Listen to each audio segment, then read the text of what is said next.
எடப்பாடி பழனிசாமி வேக வேகமாக டெல்டா கரைக்கு ஓடி சென்று ஓபிஎஸ்ஐ சேர்க்க மாட்டேன் என்று சொல்லியிருக்கிறார். காரணம், ஓபிஎஸ்ஐ சேர்க்க வேண்டும் என்கின்ற புரட்சி போல் நீ சேர்க்கக்கூடாது என்கின்ற பதட்டம் உனக்கு வந்ததற்கு காரணம், அங்கே சேர்க்க வேண்டும் என்கின்ற புரட்சி குரல் வெடிக்க தொடங்கிவிட்டது. காலையில் ஒரு நண்பர் கிட்ட பேசினார், 10 தேர்தலில் கட்சியை காப்பாற்ற முடியாதவங்க 11வது தோல்வியை தவிர்ப்பதற்கு தேர்தலையே புறக்கணிக்கிறவன் 2026 ஆட்சியில் அமர்த்திருவான்னு நம்பினா எங்களை விட பைத்தியக்காரர் உண்டாயா? ஓபிஎஸ் வந்து சேர்ந்தால் 4 வருஷ ஆட்சி அன்று தப்பித்தது. இப்பொழுதும் ஓபிஎஸ் வந்து சேர்ந்தால் 50 ஆண்டு கால அதிமுக தப்பித்தது. அவரை தவிர்த்து விட்டு உம்மால் ஒன்றும் செய்ய முடியாது. ஏனால் ஒன்று செய்யலாம். ஒற்றுமைக்கு இடையூறாக இருக்கும் எடப்பாடியை திமுகவுக்கு தத்து கொடுத்து விடலாம் என்கின்ற தீர்மானத்தை ஒரு மனதாக இங்கே நாம் எடுக்கலாம். அப்படி ஒரு தீர்மானம் எடுக்கப்பட்டால் எழுதி வைத்துக் கொள்ளுங்கள். அதை அதீதமாக வழிமொழிக்கிற ஆட்கள் எடப்பாடியை சுற்றித்தான் இருக்கிறார்கள். நம்ம இங்க இருந்துகிட்டு எடப்பாடியை திட்டுவதை விட எடப்பாடி அருகில் இருந்து கொண்டு எடப்பாடியை கடகாப்பல் தேய திட்டம் தான் அதிகம். அனைத்து இந்திய அண்ணா திராவிட முன்னேற்ற கழகம் என்கின்ற பொன்விழா இயக்கத்தை, இந்த இயக்கத்திற்காக உயிர் கொடுத்தவர்கள், உழைத்தவர்கள், உதிரம் சிந்தியவர்கள் அத்தனை பேரையும் அழைத்து பொற்கிளி கொடுத்து பாராட்டி கொண்டாட்டங்கள் நடத்தப்பட வேண்டிய காலத்தில் கட்சியை பிளந்து அண்ணன் ஓபிஎஸ் அவர்கள் கையெழுத்து போட்டு அழைத்த பொதுக்குழு கடிதத்தில் வாடகத்திற்கு வந்து சேர்ந்தவர்களை எல்லாம் வெளியே தள்ளிவிட்டு குடிகாரர்களையும் கோரிக்கைகளையும் கூட்டி வந்து உள்ளே வைத்து அந்த புரட்சி தலைவி அம்மா அவர்கள் அடையாளம் காட்டிய அண்ணன் ஓபிஎஸ்க்கு எந்த வாடகத்தில் அநீதி இழைக்கப்பட்டதோ அதே வாடகத்தில் எடப்பாடியை வெளியே போ என்று சொல்லக்கூடிய காலம் ஒரு கண்முன்னே தெரியும். கவலையப்படாதே, எடப்பாடியை எதிர்ப்பதற்கு நம்ம இனி அமைதியா இது எடப்பாடி ஒளிகள் என்று ஒழிக்கப் போகிற குரல் அவர் கூடாரத்தில் இருந்துதான் அதிகமாக ஆரம்பிக்கப் போகிறது என்பதை மட்டும் நாம் மனதில் வைத்துக் கொள்வோம். குருட்சேத்திரம் முடிந்திருக்கிறது. பாரதத்தினுடைய குருட்சேத்திரம் முடிந்திருக்கிறது. பாண்டவர்கள் ஒற்றுமையோடு இல்லாத காரணத்தால் கௌரவர்கள் வெற்றி பெற்றுவிட்டார்கள். தமிழ்நாட்டை பொறுத்தவரை பாண்டவர்கள் தோற்று போய்விட்டார்கள், கௌரவர்கள் வெற்றி பெற்றுவிட்டார்கள். காரணம், இடையில் இருந்து வேலை செய்வதற்கு கண்ணன் என்கின்ற ஒரு நல்ல கதாபாத்திரம் கிடைக்கும்.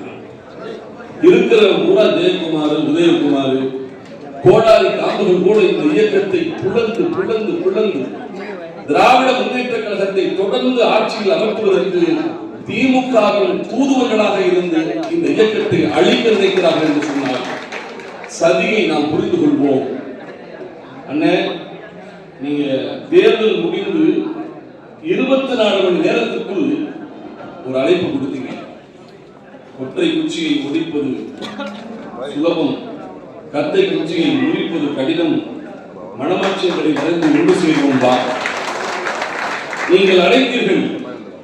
நீங்கள் வழியே சென்று ஒற்றுமைக்கு அழைத்ததால் நீங்கள் கோழையும் அல்ல, சமரசத்தை ஏற்க மாட்டேன் என்று சொன்னதால் எடப்பாடி பெரிய சண்டியரும் அல்ல. எடப்பாடிக்கு இன்று போய் நாளை வா என்று ராமாயணத்திலே ராமன் ராவணனுக்கு கொடுத்த அவகாசத்தை தான் அண்ணன் ஓபிஎஸ் கொடுத்திருக்கிறார். ஒத்து வா, இல்லை ஒதுங்கி போ, திருந்து இல்லை திருத்தப்படுவாய். அதற்கும் முரண்டு பிடித்தால் 1.5 கோடி தொண்டர்களால் நீ துரத்தப்படும் காலம் வரும். இயக்கத்தை விட எடப்பாடி பெரியார். இந்த கட்சியை அழிப்பதற்காக அழித்துவிட்டு எடப்பாடியை காப்பாற்ற வேண்டிய அவசியம் இல்லை என்கின்ற முடிவுக்கு தொண்டர்கள் வந்து விட்டார்கள். ஒன்றே ஒன்று இருக்கக்கூடிய நண்பு சகோதரர்களுக்கு நான் பணிவோடு வேண்டுகிறேன். இதுவரை களத்தில் நாம் போராடினோம். இனி களத்தில் எடப்பாடி தரப்பு அங்கே இருக்கக்கூடிய தொண்டர்கள், கிளை செயலாளர்கள் அனைவரும் ஒற்றுமை வேண்டும் என்கின்ற போராட்டங்களையும் உண்ணாவிரதங்களையும் தொடங்குவதற்கு ஆயத்தமாகி வருகிறார்கள் என்பது உண்மை. என்றே பேசுறாங்க, அண்ணனிடம் பேசுறாங்க, எத்தனையோ அங்கே இருக்கக்கூடிய அமைச்சர்கள் பேசுகிறார்கள். எடப்பாடியை சுற்றியும் மனசாட்சி உள்ள மனிதர்கள் இருக்கிறார்கள் என்பதை நான் இந்த தேர்தல் முடிவுகளுக்கு பிறகு தெரிந்து கொண்டேன். அங்கேயும் கொஞ்சம் பேர் மனசாட்சியோட இருக்காங்க. அண்ணே ஓபிஎஸ் சாபம், அவருடைய வருத்தம் இந்த இயக்கத்தை பாதித்திருந்தார். எடப்பாடிக்கு புத்தி வரவில்லை என்று சொன்னால் நிச்சயம் எடப்பாடி இந்த இயக்கத்திலிருந்து அகற்றக்கூடிய புரட்சி இங்கே வெடிக்க தொடங்கிவிடும் என்று சொல்கிறார். அதனால நம்பிக்கையோடு இருக்க. ராமநாதபுரத்தில் அண்ணன் நீங்கள் வெற்றிகரமாக தோற்றீர்கள், நீங்கள் வெற்றிகரமாக தோற்றீர்கள். ஆனாலும் எடப்பாடிக்கு புத்தி வர வேண்டும் என்பதற்காகவே தோற்றீர்கள். 3ஆம் இடத்திற்கு ரெட்டை போச்சு, 15 தொகுதியில கட்டுத்தொகை போச்சு, 4 தொகுதிகளிலே 4ஆம் இடம், 8 தொகுதிகளிலே கட்டுத்தொகை போச்சு, 15 தொகுதிகளிலே 3ஆவது இடம். குமரியிலே மொத்த வாக்குகள் பதிவானது 10,59,000.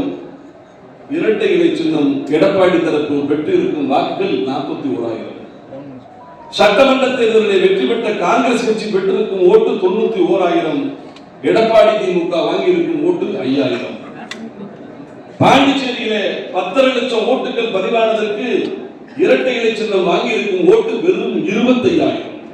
30 தொகுதியில பாண்டிச்சேரியில் இருக்கும் மொத்தம் 30 சட்டமன்ற தொகுதிகளிலே எடப்பாடி திமுக வாங்கி இருக்கும் ஓட்டு வெறும் 25,000 என்று சொன்னால் ஒரு தொகுதிக்கு 1000 ஓட்டு வாங்குவதற்கு கூட எடப்பாடியால் இயலவில்லை என்பதுதான் இன்றைக்கு இந்த தேர்தலில் நிரூபணம் ஆகியிருக்கிறது.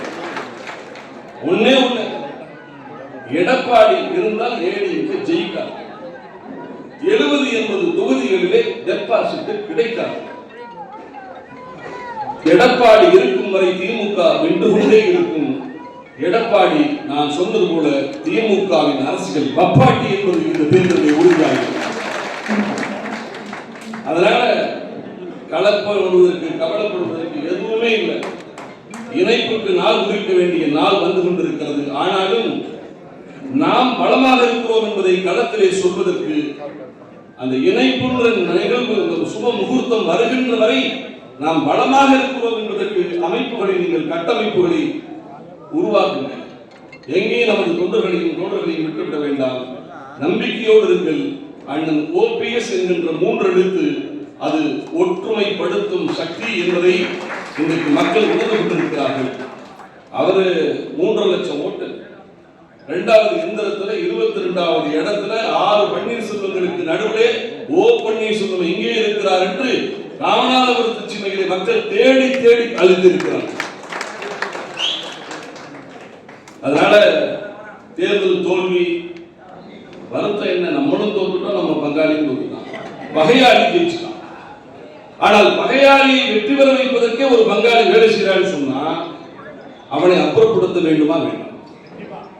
அதிமுக தொண்டனுக்கு புரிஞ்சிருச்சு, அருகில் இருக்கக்கூடிய அல்லக்கைகளுக்கு புரியும். அவன் பூரா எவனை பார்த்தாலும் தனியா பேசினா சேரணும்.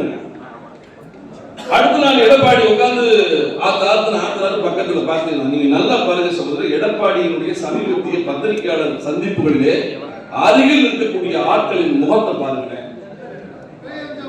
3 நாளா வெளியே போகாம கட்டிக்கிற மாதிரியே இருந்தாங்க. அப்படி ஒரு முகம்.